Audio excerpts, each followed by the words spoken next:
etc. Mas, muitas vezes, isso não é possível. Mas, por exemplo, é possível numa igreja fazer-se uma procissão interna se houver espaço, se houver adro da igreja, ou até, hipoteticamente, poder haver um claustro por trás. Há igrejas que ainda têm um bocadinho essa estrutura. Na Sé nós vamos ao claustro. Portanto, vamos em procissão, saímos dos lugares, nave, claustro, damos a volta toda ao claustro, entramos pela porta norte, descemos, fazemos. Não, vimos de São João, já há muitos anos fazíamos de São João da Praça para a praça. Sim, isso.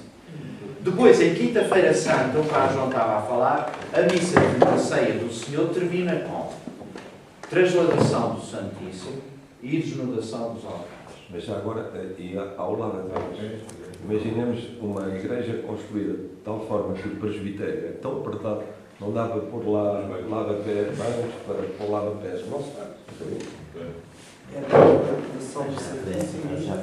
Desnudação dos altares. Por exemplo, em Quinta-feira Santa, na Missa da Ceia do Senhor, há o rito do lava-pés a seguir à homilia.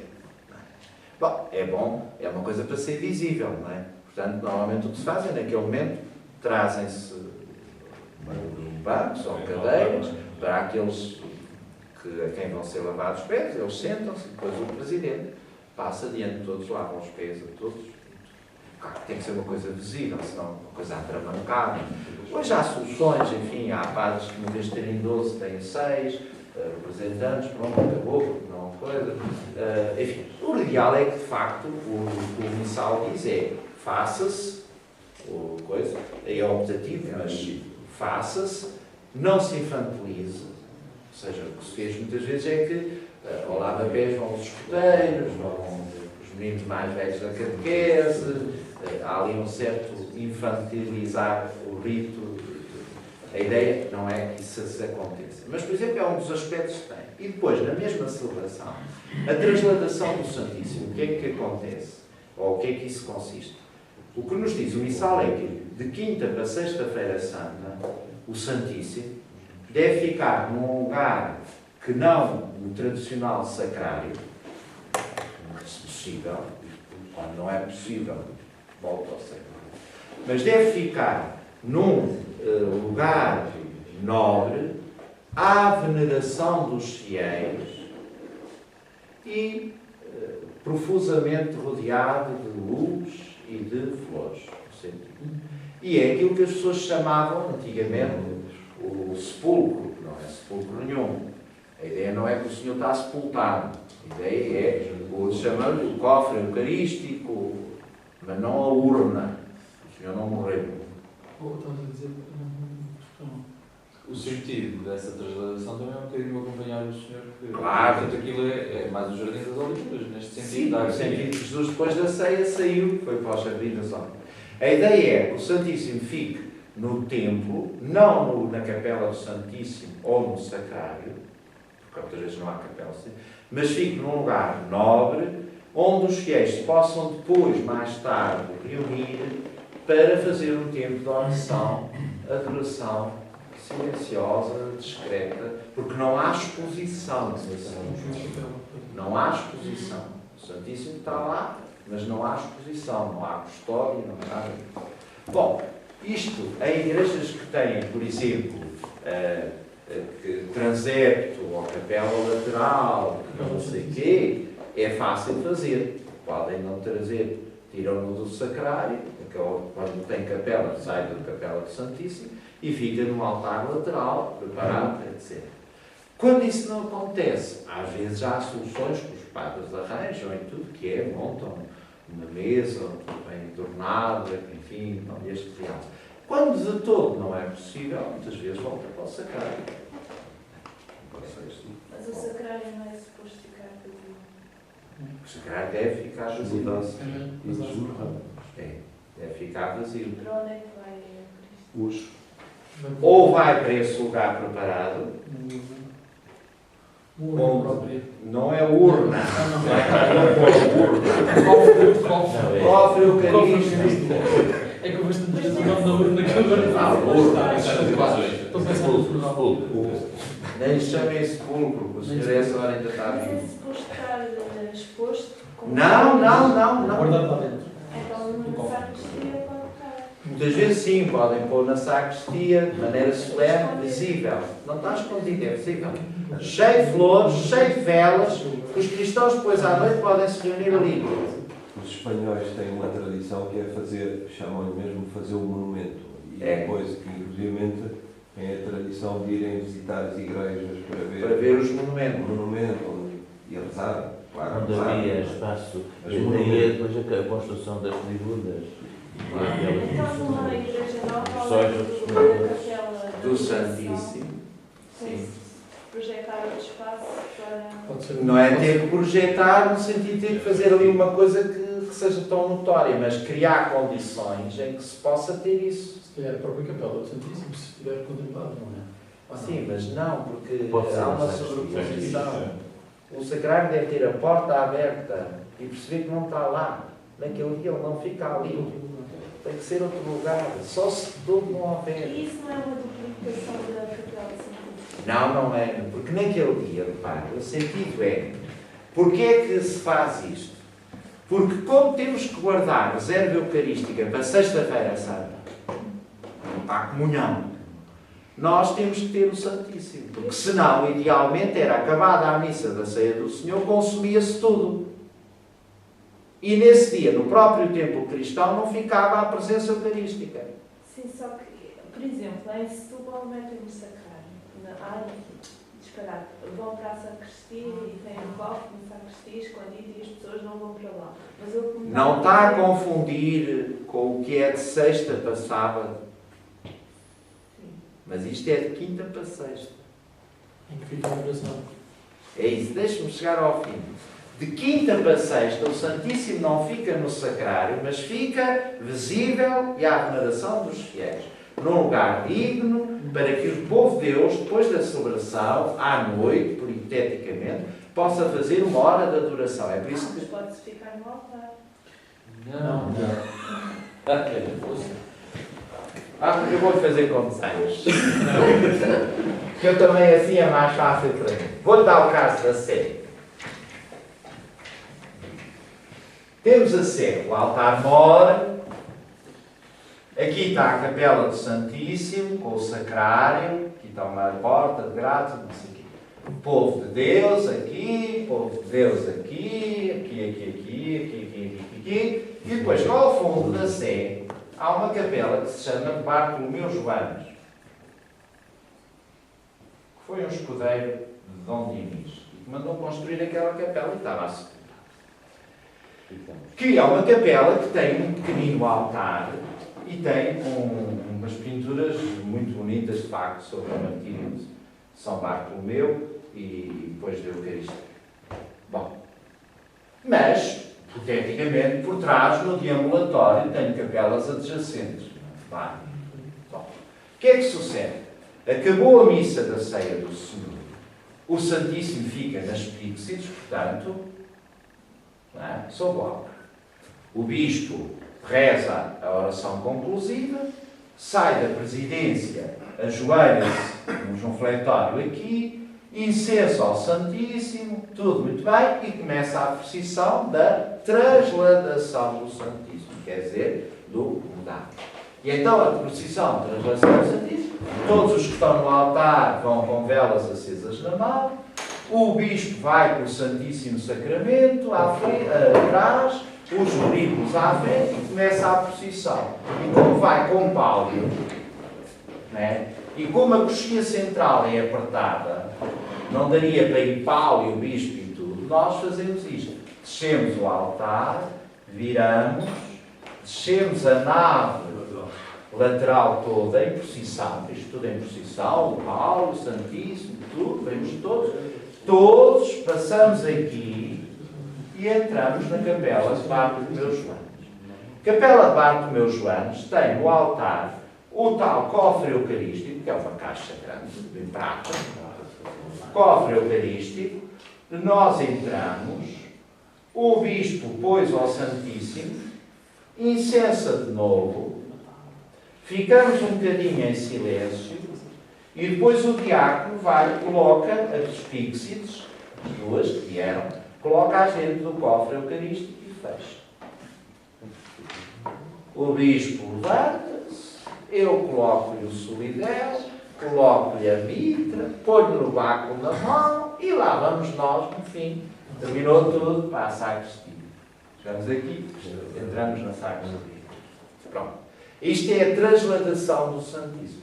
O Santíssimo não fica nem no sacrário, fica num lugar nobre à veneração dos fiéis. Os fiéis podem entrar, ficar recolhidos em oração, etc. A tradição da hora santa, que é, depois diz, olha, às 10 horas a hora santa, que é uma hora, das 10 às 11. Então os cristãos reúnem-se aqui. E é um tempo de adoração muito discreto. Porquê? Porque não há adoração do Santíssimo no sentido de expor a custódia. Não, não. O cofre está fechado. Nós reunimos, faço uma pequenina introdução, às vezes até lia um pedaço ou outro da carta, no caso do Papa João Paulo II, escrito aos sacerdotes, sempre em quinta-feira santa. Dá-se tempo a que as pessoas ficam em silêncio, gerem aquele tempo em silêncio, e depois na reta final, às vezes o que eu fazia e o que eu faço é rezar complementos. Com todos, e retiramos. Não há bênção, não há nada. É um tempo para que os cristãos, neste dia, à volta da Eucaristia, meditem o mistério da Eucaristia, o mistério sacerdotal, o mandamento novo do amor, os três grandes elementos da missa da ceia do Senhor. O que deve estar a falar é de sexta para sábado. Porquê? Porque em sexta-feira santa, e depois disto, segue-se a desnudação dos altares. O que é a desnudação dos altares? É tirar do templo cristão todos os elementos festivos. Toalhas, flores, tudo. Reparem que a própria cruz que está no presbitério, a própria cruz vem na procissão, à frente. E vem aqui. E depois volta e já vai para a sacristia. O templo cristão, de quinta para sexta-feira santa, fica desnudado. Completamente desnudado. O altar fica sem cruz, o presbitério fica sem cruz, os altares ficam sem toalhas, tira-se as flores, o maior dos despojamentos. E, inclusive, pode ter implicações arquitetónicas, que é conveniente que as próprias imagens dos santos possam tornar-se invisíveis. Normalmente metem uma coisa encobertas. Isso é antigo. Não, o Alentejo metem uma coisa roxa. Diretório litúrgico, não é uma coisa O Alentejo metem um pano roxo. Pensem na arquitetura. Acho que é um diretório litúrgico. Tapar os santos. Não, quer dizer, é só. Pode haver soluções arquitetónicas que sejam fáceis. Claro. No caso da Coscorada, nós temos os santos todos para aí a 3 metros de Não sou altura. plano técnico. Então, quem está bem? Mas não estou à frente desse grupo, portanto. Não, mas isso o Padre João está a dizer vem no diretório, que é de facto, as próprias cruzes e tudo podem estar tapadas. E isso até vinha, antigamente era toda a quaresma assim. Ao início da quaresma, tapavam-se todos os santos com um pano roxo e durante 40 dias ninguém via nada. E esses panos caíam todos na vigília pascal, quando se cantava o Glória. O que é que isso sucedia? Sucedia uma coisa que pode estar prevista, que é, claro, tem a ver com esses aspectos arquitetónicos. Eu lembro na minha paróquia, era um sistema de cortina. E, portanto, depois pegava-se na ponta, aquilo caía tudo. Não se pensa. Ora, portanto, a desnudação é tirar todas as toalhas, tudo o que é carpetes, tudo o que é flores, tudo. O templo cristão, em Sexta-feira Santa, é o templo mais desnudado e mais sóbrio que há. Não há flores, não há toalhas, não há sequer velas acesas. Porque a celebração de Sexta-feira Santa, e agora vamos aqui, a celebração de Sexta-feira Santa começa com este despojamento todo. Não há cruz no altar, não há nada. Nós entramos, prostramos-nos por terra, em adoração à morte do Senhor. Depois disso levantamos, vamos para a presidência, oração, leituras. E não há velas acesas, não é? As velas estão lá, mas está tudo apagadinho. Nada. Diga. Mas de quinta para sexta é possível existir flores e velas? Aqui. Sim. Aqui. E quando é que se apagam e se retiram? É na sexta-feira? No fundo faz-se assim, depois da hora santa, Sim. no geral, apaga-se as velas todas, só se deixa a lamparina do Santíssimo. E em sexta-feira santa não se acende. Ficou apagada ali, quinta-feira à noite, quando se fechou a igreja, e sexta-feira santa só fica a lamparina do Santíssimo. Não há nada. Sexta-feira santa tudo começa, vem as leituras, lê-se a leitura da Paixão, lê-se isso tudo, e quando é que entra velas? Quando entra a cruz. As velas em sexta-feira santa aparecem ao lado da cruz. Na adoração da cruz, quando se vai buscar a cruz. Quando se vai buscar a cruz. E essas velas vêm, sim senhora, claro que há várias duas modalidades, mas pronto, façamos a modalidade em que a cruz entra, canta-se aqui, eis o madeiro da cruz, no qual esteve suspensa a salvação do mundo, e nós, a Assembleia toda diz, vinda do Deus. Canta-se segunda vez aqui, a mesma coisa, e canta-se a terceira vez quando se chega ao altar, já virado para o povo. E depois, então, a cruz pode-se pôr no presbitério, que bem dito é que é no presbitério. Nós, na Sé, pomos-la aqui em frente ao altar e segue-se a adoração do bispo, dos bispos, dos coros, tudo vem aqui adorar a cruz e volta para o altar. É de tal maneira o despojamento que o cerimonial dos bispos diz que o bispo deve descalçar-se, tirar a casula, quando vai adorar a cruz. Vai só de alva e estola. Não tem solidel, nada. E tem efeito para Não se descalça. O antigo não se descalçava. O de Braga, vi uma vez, descalça-se. O presbítero, como é que faz? Ou seja, não estou ao nível do descalçar, mas tira a casula ou não? Não. Não, Mas bem dito no missal. Depois não tinha. Ponto final dos bispos é que vem. Nós não nesse dia não vamos de casula, é só de estola. Não, senhora. Sexta-feira santa, casula. Vestidos como para a missa. É sacerdote. E antigamente, para reforçar isso, e ainda tenho casulas na Sé que mostram isso, e vai-se como para a missa. Mas antigamente, para reforçar isso, os padres encolhiam a casula à frente, dobravam, ainda lá tenho casulas com clichés aqui, que era para quando aquilo dobrava, prender aqui. Não, vestidos como estão. Depois disto, da adoração da cruz, portanto, porque é que nós nos sucede? Adoram todos estão, e depois a cruz trazemos-la para aqui, para as escadas, e dois diáconos, porque pronto, temos diáconos e tudo, como temos uma cruz muito grande, pomos a cruz em diagonal, portanto assim, e conseguimos que venham 2 a 2, e as pessoas beijam no braço, na mão, outros beijam no pé e na perna, porque consegue-se ir, porque a imagem é grande, e vai fluir. E só uma cruz, só uma cruz.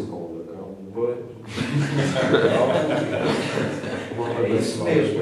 É que às vezes os senhores superiores, com a mania da pressa, e dizem, ei, isto vai demorar muito, é melhor, e neste momento entram 2, 3 cruzes que para irem para os diferentes pontos da igreja, não é? Os padres, para ser mais rápido, neste momento da adoração entram mais 2, 3 cruzes, e então um vai para aqui, outro vai para ali, outro vai para aqui, que é para ser mais rápido, não é? Mas não, isso é esvaziar nitidamente o sentido. Talvez, mas a propósito mais rápido. Pronto. Olha só. Eu sei bem. Depois, só para terminar, calma, só para terminar. Depois disto é que é o rito da comunhão. E então, para voltarmos aqui, o que é que sucede? Vem-se buscar o Santíssimo aqui, e as regras, a rúbrica diz, leve-se pelo sítio mais breve, sem grandes honoríficos, e então o que é que se faz? Vem-se buscar o Santíssimo, 2 velas, já ficaram cá as 2 velas da cruz, que depois da adoração põem-se ao lado da cruz, e então vem 2 velas daqui, com o Santíssimo, o diácono, vem pelo caminho mais curto, portanto não é uma procissão solene, só bala a coisa, vem ao altar e depois às pixites no E altar. ela está a toalha. E segue o rito da comunhão, as pessoas comungam. Acabada a comunhão, eu tenho a impressão que é aqui que está a pensar, acabada a comunhão em Sexta-feira Santa, é que então diz que, por tradição, não deve ficar o Santíssimo no templo. Nem na capela, nem aqui, nem no templo. Só se de todo em todo não houver possibilidade. E então, no fim, o que sucede é que se leva ao Santíssimo, e o que é que sucede em muitas paróquias? Ou levam o Santíssimo para uma das capelas mortuárias, que tem altar e tudo, e deixam-no ali fechado, com a lamparina. Ou levam para a sacristia, num sítio digno, mas onde ninguém entra. Porquê? Porquê é que se guarda em Sexta-feira Santa o Santíssimo até à Vigília Pascal? Unicamente para se poder levar a comunhão a quem esteja a morrer. É o viático. É por isso. Porquê? Porque Sábado Santo ninguém comunga. Sábado Santo ninguém comunga, nem há missa. Porque a missa da Vigília já é domingo, não é de sábado. E, portanto, o Santíssimo sai do templo e, como digo, as soluções são variadas. Há paróquias que metem na sacristia ou num compartimento anexo à sacristia, fechado e, portanto, digno, põe uma mesa, põe um altar, uma coisa digna, põe a lamparina do Santíssimo e fica ali a pizza. Que só se vai buscar na Vigília Pascal. Quando chega à comunhão da Vigília Pascal, então vai-se buscar o Santíssimo para também se distribuir. Depois, então, já no fim da missa da Vigília, já vai tudo para o sacrário, normal como todos os outros dias. E que fica aberto este tempo todo. O sacrário, sim, aberto, porta aberta. Então a Vigília Pascal começa com o sacrário aberto também. Sim, não está lá nada. Uma coisa prática é nesta altura que se aproveita para fazer uma limpeza também. Depois, só outra pergunta. E depois Portanto, mudar o durante o período da Sexta-feira O Santa, resto do tempo, não é suposto, mesmo que ainda não tendo acontecido a celebração da Sexta-feira Santa, não é suposto que o povo possa visitar o Santíssimo. Pode. Eu na sede deixo entrar, até porque depois há uns que, aqui, queremos ir ao Santíssimo. Mas liturgicamente, é isso que me interessa saber. não? Acho que não está proibido, Não. porque está num lugar solene e é visível. Agora, não há velas acesas, não há de lamparina, e não há reverências, coisa, não. A gente entra, ajoelha-se, pode estar em adoração, mas pode-se. Posso fazer uma pergunta? Então, numa igreja nova, é suposto fazer 3... Não, numa igreja nova é assim. Se põe o sacrário no presbitério, já lá está. Não tem capela de Santíssimo. Depois, o que há que pensar é esta coisa aqui. Depois ainda outro espaço ou no sacristia ou numa casa mortuária para... Sim, isso depois até pode ser uma divisão muito contígua à sacristia simples, que esteja fechada. Pronto, e a questão aí é só dignidade, ter uma mesa preparada, uma toalha digna, uma lamparina e ali fica. Às vezes há paróquias que, além do sacrário, tem lá outro sacrário antigo ou não sei o quê, metem nessa divisória. Quem se casa, Sexta-feira Santa, põe lá dentro do Santíssimo. Outras não têm o segundo sacrário antigo ou coisa do género, põe em cima da mesa e acabou. Está claro? Bom, rapidamente. A Páscoa. A partir da Páscoa estrutura-se para trás a Quaresma e para a frente o tempo pascal. Ou seja, Semana Santa, domingo de Páscoa. Então o que é que sucede?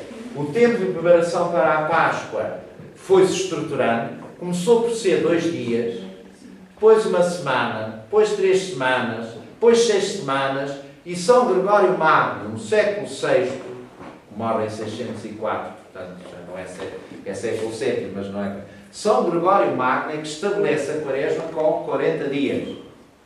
Até lá, a coisa andou oscilando até conforme as igrejas. Não era igrejas, quer dizer, Roma não tinha as mesmas tradições e às vezes que a Gália não tinha, portanto, conforme as coisas. Papa Gregório Magno lá estabelece os 40 dias, e portanto a Quaresma, como tempo que precede a Páscoa, e 40 dias.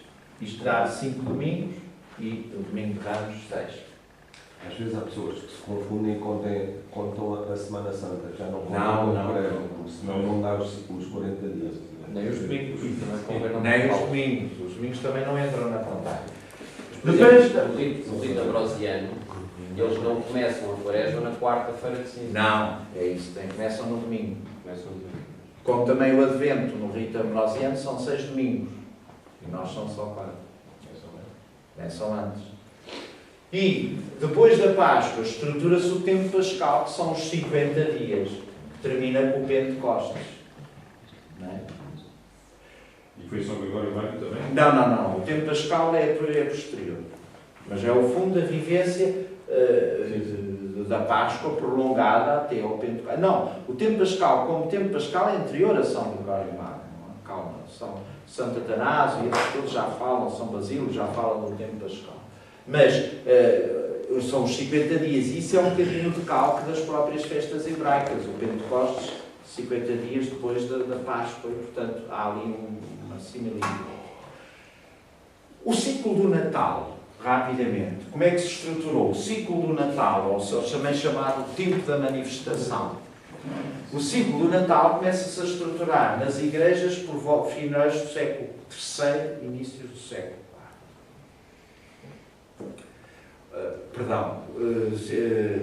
inícios do século III. Em Roma, só no século IV é que nós temos a notícia da celebração do Natal. E ainda era uma celebração como uma comemoração do nascimento de Jesus. Ou seja, a celebração do nascimento de Jesus como o seu aniversário. O seu aniversário. São Leão Magno Santo Agostinho ainda fala do Natal como o nascimento, o aniversário de Jesus. Quem vai dar à celebração do Natal o sentido sacramental é São Leão Magno. Esse é que fala do Natal como sacramento. Porque até aí a Igreja celebrava o Natal de Jesus como o aniversário do seu nascimento. As primeiras notícias que nós temos do Natal em Roma vêm num documento importantíssimo, antigo, mas chama-se o Cronógrafo Romano. E aqui, nesta obra, que é importante para nós por vários motivos. Primeiro porque tem toda uma primeira parte, que é a sucessão dos Papas de São Pedro até àquela data. E, portanto, temos a sucessão dos bispos de Roma todos. E a segunda parte apresenta um bocadinho um esquema de ano litúrgico. E aí é que aparece pela primeira vez, no dia 25 de dezembro, diz Natal de Cristo em Belém da Judeia.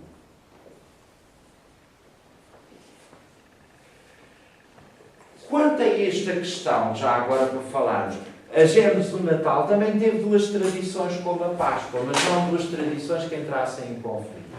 Quais são as duas tradições? A ocidental e a oriental. Os orientais celebram a Páscoa, celebram o Natal na Epifania.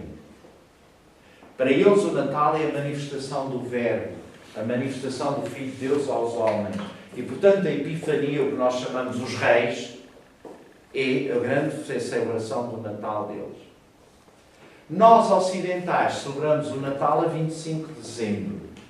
É o Natal de Cristo, é o seu nascimento.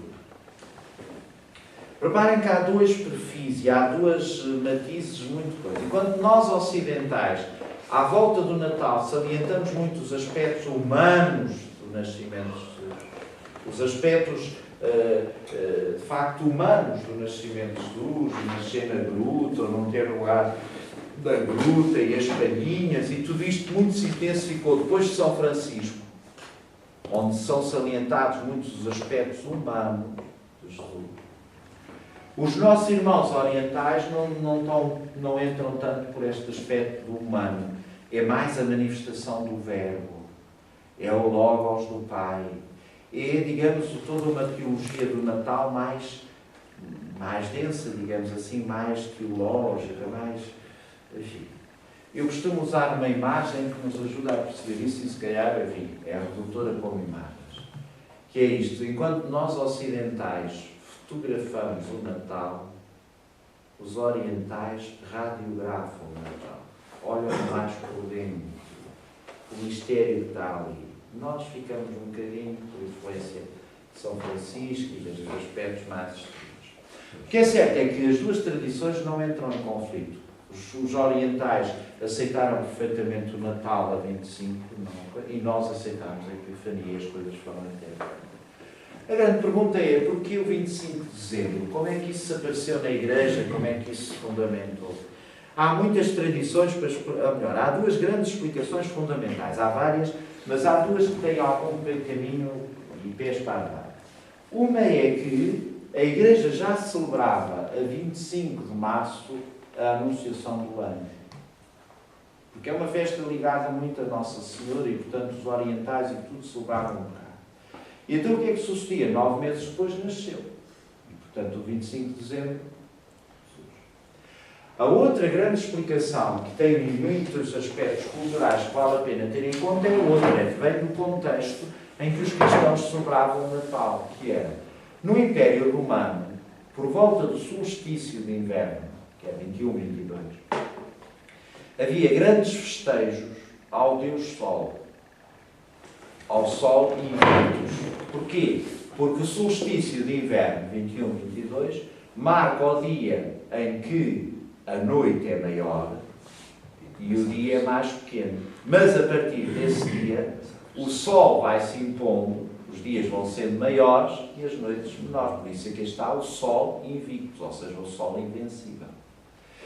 E esses festejos ao Deus Sol, que eram festejos pagãos, eram festejos ao mesmo tempo que ocupavam uma semana e tal e que tinham manifestações perfeitamente orgiásticas, públicas. Orgiásticas, orgias completas em Roma e no Império. Era uma semana da regabof. E os cristãos perguntavam-se, no meio daquilo que viviam naquelas sociedades, e claro que não entravam naquilo, e perguntavam-se, esta gente anda a adorar o Sol, mas quem é o verdadeiro Sol? Aquele que ilumina verdadeiramente o homem, a história, a nossa condição humana. É o astro solar ou é Cristo?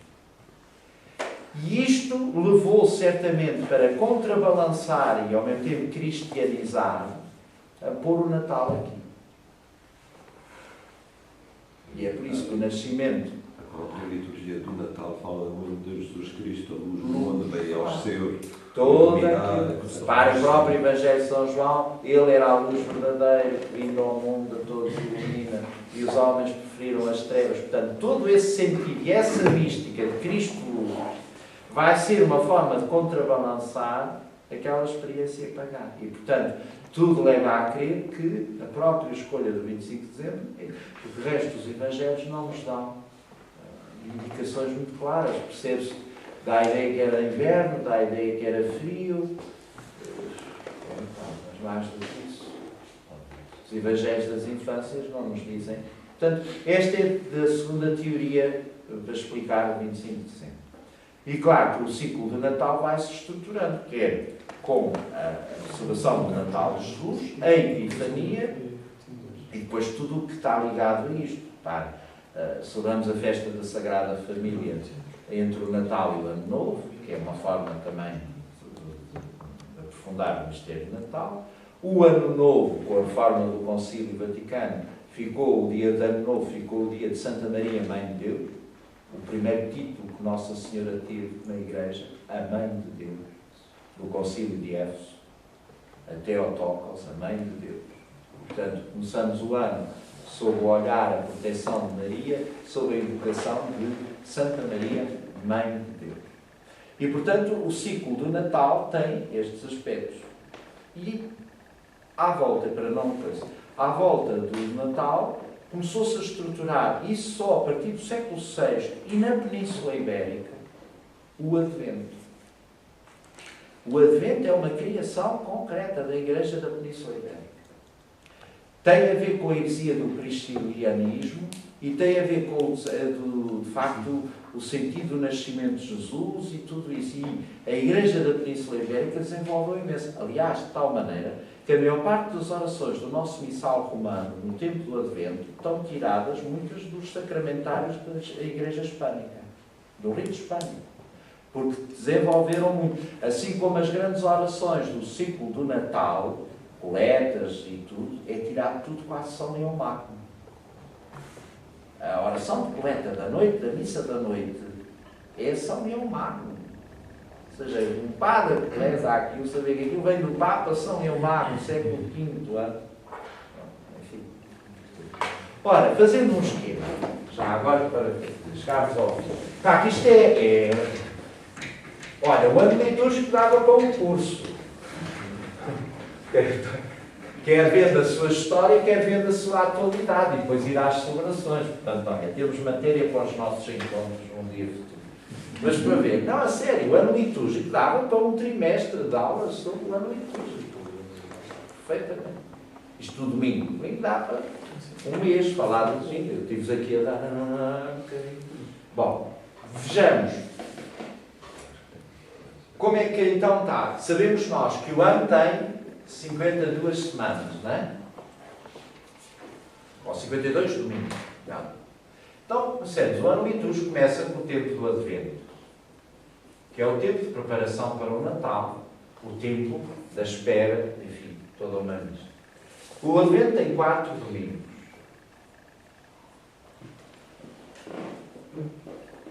Depois, o tempo de Natal começa com o dia de Natal e vai até ao batismo de Jesus, que celebrámos no domingo passado.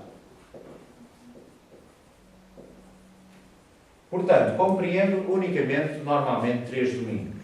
Porque o Natal raramente cai ao domingo. Portanto, depois temos entre o Natal e o Ano Novo o domingo da Sagrada Família. 8 dias depois temos a Epifania. E 8 dias depois temos o batismo de Jesus. Portanto, o tempo de Natal, no geral, tem 3 domingos. 1, 2, 3. O batismo de Jesus. É a conclusão e é o primeiro. Mas às vezes. Pois, porque quando o Natal cai ao domingo, o que é que sucede? O Natal é ao domingo, 8 dias depois é Ano Novo. A festa da Sagrada Família antecipa-se. Para sábado ou sexta. E 8 dias depois é a Epifania. E depois, como seria mais outra coisa, o batismo de Jesus é celebrado fora. E pronto, mas vamos ao esquema. Depois entramos no batismo de Jesus. Olha, amanhã é o primeiro, é o domingo disso. Entramos no tempo comum. 34 domingos. O tempo comum compreende 34 domingos. Mas como está repartido, não é? Temos o tempo comum parte 1 e depois havemos de ter o tempo comum parte 2 a seguir ao Pentecostes. E portanto o que é que sucede?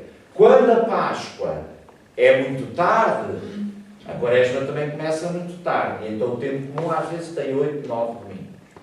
Quando a Páscoa é cedo, a Quaresma também começa cedo e esta primeira parte do tempo comum às vezes tem 4, 5 domingos e não tem mais. Depois começa a Quaresma. A Quaresma tem, como sabemos, 5 domingos, mais domingo de Ramos,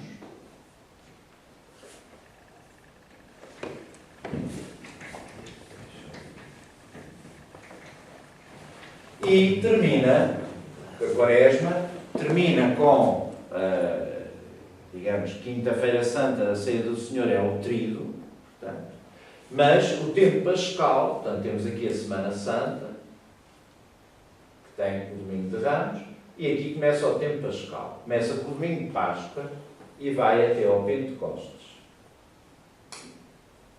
São 8 domingos, o tempo pascal, compreendendo o Pentecostes. 8 domingos. E depois do Pentecostes entramos de novo no tempo comum, parte 2, que vai até ao domingo de Cristo Rei. São 8 domingos de, desculpa, Tempo pascal. Tempo pascal, João. E depois temos o tempo comum que vai até ao domingo de Cristo Rei, que é o último domingo do tempo comum, porque 8 dias depois já é o primeiro dia do Advento. Portanto, isto depois aí pode-se fazer em círculo anual. Claro. Reparem, ligado a isto e ao que a Igreja celebra em cada um destes tempos, se vocês repararem, todo o ano litúrgico é a celebração de Cristo. Do nascimento à glorificação. O ano litúrgico é Cristo celebrado no hoje da Igreja. A Igreja, ao longo do ano e do ano litúrgico, celebra Cristo em todos os seus mistérios. Da espera ao nascimento, do nascimento à cruz, da cruz à glória. E por isso nós podemos dizer que o ano litúrgico tem um rosto. É Cristo. E todos aqueles que estão inseridos em Cristo. É por isso que ao longo do ano litúrgico nós celebramos. Temos festas de Nossa Senhora, dos apóstolos, dos mártires, dos santos. Ou seja, o que se costuma dizer, o ano litúrgico é todo ele perpassado por celebrações ou por festas ou memórias daqueles que são as testemunhas do ressuscitado. Todos eles são testemunhas do Senhor Jesus ressuscitado. E é por isso que Nossa Senhora tem festa, vejam, a Imaculada Conceição cai no Advento, a Anunciação em março muitas vezes já é Quaresma, ou é quase sempre Quaresma, a Assunção cai no Tempo Comum 2, isto para não falar de outras, depois há aquelas memórias obrigatórias, facultativas, Nossa Senhora de Guadalupe, de Fátima, e depois os apóstolos, todo o ano, os mártires, os santos, tudo, o mundo. Conforme o mistério que celebramos em cada um destes tempos, é evidente que a própria liturgia faz uso também da cor nos paramentos. Os tempos penitenciais são tempos em que se usa o roxo. E, portanto, o roxo entra no Advento, o roxo entra na Quaresma e também entra nas missas ezequiais, portanto, dos defuntos. Os tempos festivos, os tempos, digamos, de grande festa, é o branco, que entra no Natal, calma, e entra na Páscoa. Entra na Páscoa, no Natal, e entra nas festas de Nossa Senhora, principalmente. O fio vermelho, símbolo da realeza de Cristo, o vermelho, que é símbolo da realeza de Cristo, também do sangue, digamos assim, entra na Semana Santa, concretamente usa-se vermelho em Domingo de Ramos e em Sexta-feira Santa.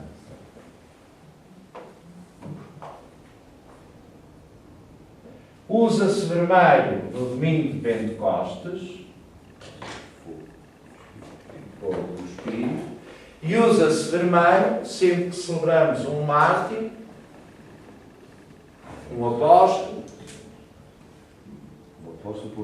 quando é martirizado. São Pedro e São Paulo é vermelho. São João é branco, mas o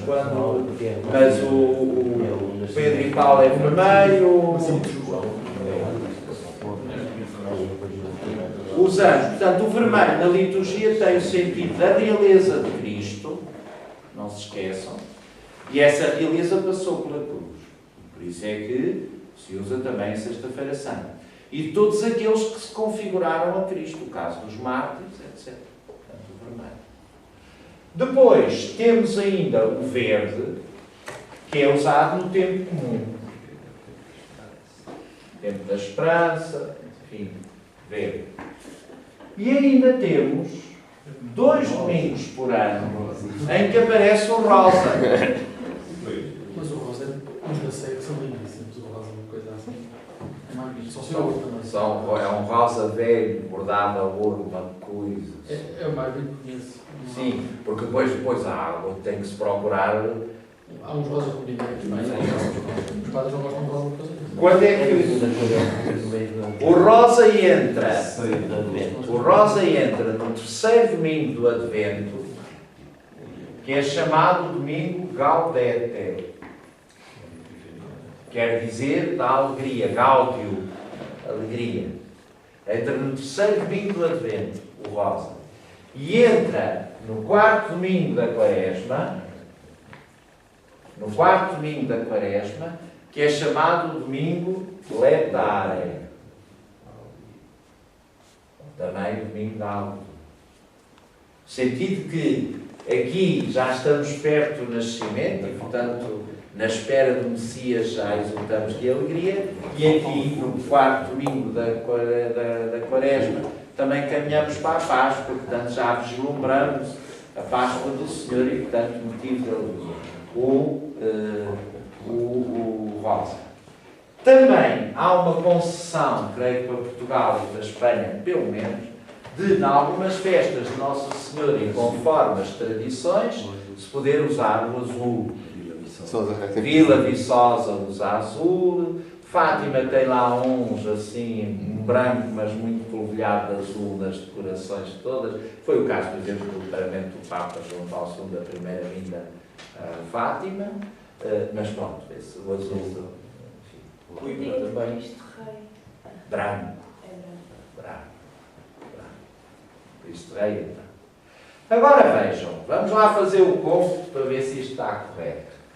4 domingos do Advento, 3 do Natal, 5 do Advento, mais o domingo de Ramos, 8 do Pascal e 34 do comum. Quanto é que isto soma?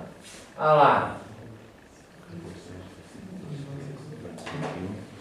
Quanto é que isto soma? 7, 12, 13, 21, 25 e vão 2, 55 domingos. Oh, meus amigos, como é que a gente arranja isto? O ano só tem 52. Para ver. Vamos aqui. Acabado o tempo do Natal. O domingo do batismo de Jesus é o último do tempo do Natal, mas já abre a primeira semana do Advento. Ou seja, a semana é a semana 1, mas não há domingo 1. Começa segunda-feira. Corta-se 1, estamos em 54. Chegamos aqui ao Pentecostes. O que é que sucede? 8 dias depois do Pentecostes é Santíssima Trindade. Faz-se a liturgia da Santíssima Trindade, embora a semana seja 53. E 8 dias depois da Santíssima Trindade, no caso português, é o corpo de Deus. É. Era a quinta, não era domingo. Cá temos os 52 domingos. Não é preciso fazer as coisas. Está claro? Este é o ciclo anual. Mas como vos digo, o ano litúrgico, se vocês quiserem, a gente faz aí umas chávenas em conjunto e fazemos um curso sobre o ano litúrgico. E depois isto é bonito, é ir aos textos e perceber o que é que a Igreja reza, o que é que ela pede, o que é que ela lê, o que é que as leituras, as orações, os ritos, não vos falei depois de toda uma religiosidade popular à volta disto tudo. No Advento, arquitetos, preparem, por exemplo, o lugar da coroa do Advento, com as 4 velas. Estão aqui, por exemplo. Não é? A adoração da cruz.